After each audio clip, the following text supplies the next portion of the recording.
Di balik peristiwa proklamasi kemerdekaan Indonesia. Setelah seharian berada di Rengas Dengklok, Bung Karno beserta rombongan segera kembali ke Jakarta. Sekitar jam 8 malam, rombongan sampai di rumah Bung Karno untuk menurunkan Fatmawati dan Guntur, kemudian ke rumah Bung Hatta di Jalan Diponegoro, membahas persiapan proklamasi kemerdekaan. Akhirnya diputuskan, dan diadakan rapat di rumah Laksamana Tadashi Maeda, Jalan Imam Bonjol No. 1. Tak lama berselang, Bung Karno dan Bung Hatta dengan ditemani Laksamana Maeda, menghadap Kepala Pemerintahan Umum, Mayor Jenderal Nishimura. Nishimura mengatakan bahwa karena Jepang sudah menyatakan menyerah kepada sekutu, maka berlaku ketentuan bahwa tentara Jepang tidak diperbolehkan lagi mengubah status Indonesia, dan melarang Soekarno-Hatta mengadakan rapat PPKI, apalagi memproklamasikan kemerdekaan. Akhirnya, mereka menuju ke rumah Maeda untuk berkumpul dengan anggota PPKI dan tokoh pemuda. Sukarni dan kawan-kawan ditugaskan untuk menjemput anggota PPKI yang sebelumnya menginap di Hotel Des Indes. Tak kurang dari 50 orang tokoh yang berkumpul untuk mengawal persiapan proklamasi kemerdekaan. Setelah Maeda undur diri dan masuk kamar di lantai 2, Soekarno, Hatta dan Ahmad Subarjo berkumpul di meja makan untuk merumuskan teks proklamasi kemerdekaan. Aktivitas mereka ikut disaksikan oleh Miyoshi, orang kepercayaan Nishimura, bersama Sukarni, Sudiro, dan B.M. Diah. Sementara tokoh-tokoh lainnya menunggu di ruang tengah dan serambi muka. Dalam proses penyusunannya, Soekarno menuliskan konsep proklamasi pada secari kertas. Hatta dan Ahmad Soebarjo menyumbangkan pikirannya secara lisan. Kalimat pertama merupakan saran Ahmad Soebarjo yang diambil dari rumusan Dokuritsu Junbicho Sakai. Hatta memberikan saran di kalimat terakhir, terkait pengalihan kekuasaan. Setelah konsep tersebut selesai disusun, diserahkan pada Sayuti Melik untuk diketik.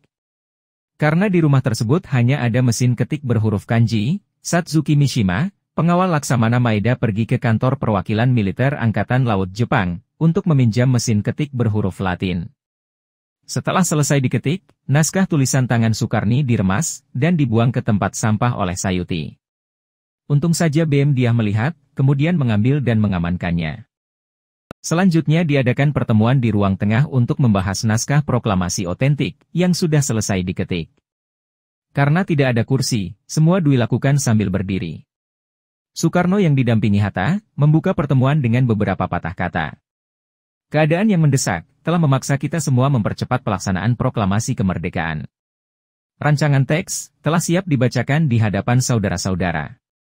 Dan saya harapkan benar, bahwa saudara-saudara sekalian dapat menyetujuinya, sehingga kita dapat berjalan terus, dan menyelesaikan pekerjaan kita sebelum fajar menyingsing. Setelah naskah selesai dibahas, Soekarno menyarankan agar bersama-sama menandatangani naskah proklamasi, selaku wakil-wakil bangsa Indonesia. Saran itu diperkuat oleh Bung Hatta dengan mengambil contoh pada Declaration of Independence Amerika Serikat. Usul itu ditentang oleh Cak Rul Saleh dan Sukarni. Mereka tidak setuju kalau tokoh-tokoh golongan tua yang disebutnya budak-budak Jepang turut menandatangani naskah proklamasi. Sukarni mengusulkan agar penandatangan naskah proklamasi itu cukup 2 orang saja, yakni Soekarno dan Muhammad Hatta, atas nama bangsa Indonesia. Usul Sukarni itu diterima oleh hadirin. Persoalan timbul mengenai bagaimana proklamasi itu harus diumumkan. Sukarni kemudian memberitahukan bahwa rakyat Jakarta dan sekitarnya telah diserukan untuk datang berbondong-bondong ke lapangan Ikada pada tanggal 17 Agustus untuk mendengarkan proklamasi kemerdekaan. Akan tetapi Soekarno menolak saran Sukarni.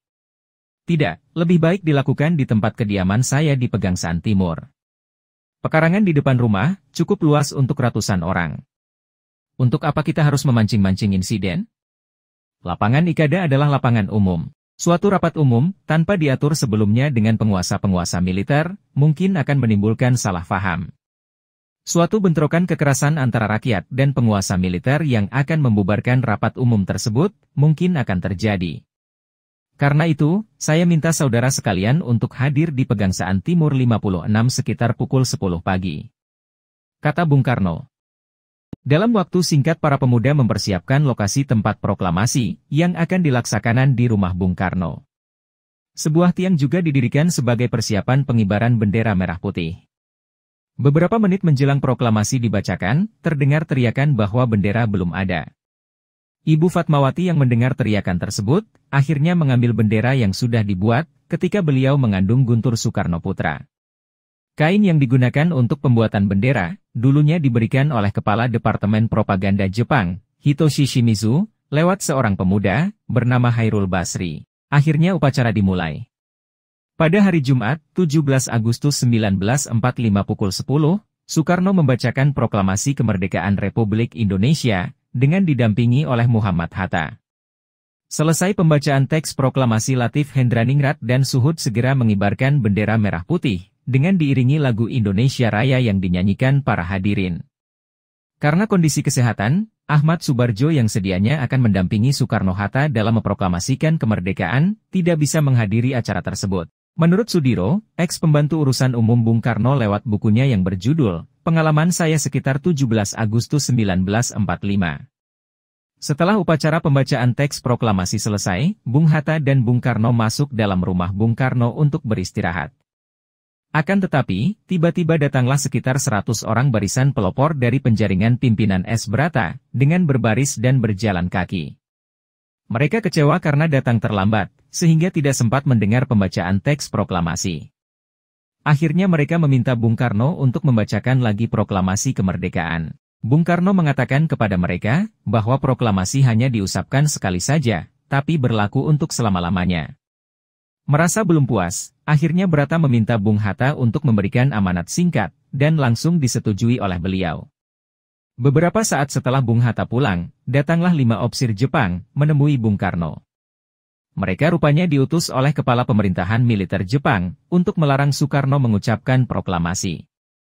Mengetahui proklamasi sudah dibacakan, mereka tampak marah. Karena posisi mereka sudah terkepung oleh puluhan barisan pelopor, akhirnya mereka pergi tanpa permisi. Detik-detik upacara pembacaan proklamasi kemerdekaan, diabadikan oleh Alex Mendur, fotografer kantor berita Domei, yang selanjutnya berubah menjadi Antara.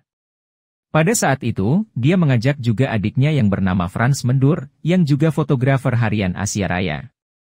Dari keduanya, foto-foto proklamasi kemerdekaan bisa dicetak, dan digunakan sebagai bukti sejarah puncak perjuangan bangsa Indonesia dalam meraih kemerdekaan. Dari Jakarta, proklamasi kemerdekaan kemudian disebarkan ke seluruh pelosok Indonesia dan luar negeri melalui berbagai media.